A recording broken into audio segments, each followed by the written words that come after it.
Sing penting kowe nyuwun bener sakabehane. Apa sing ngajak ngelarani aku tak kelas kantor sing maha kuwasa. Berarti niku nganu Mbah.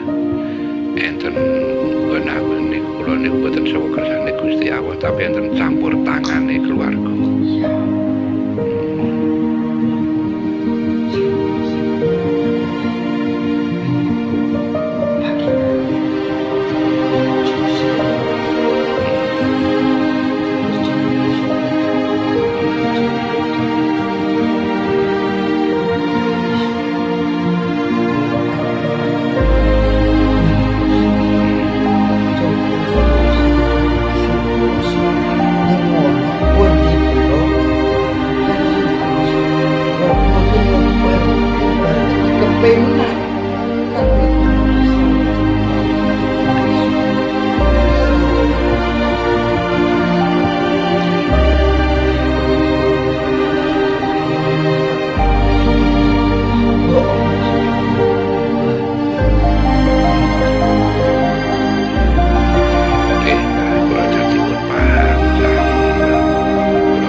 Pemasukan itu kan intinya oke, mboten akeh pengeluarane ning maksud pemasukan lambat pengeluarane pun didong teko.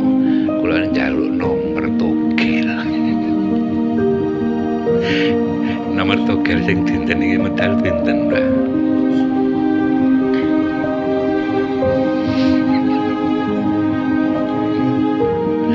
Nggih, karepe tak nyarutan-utang, Mbah.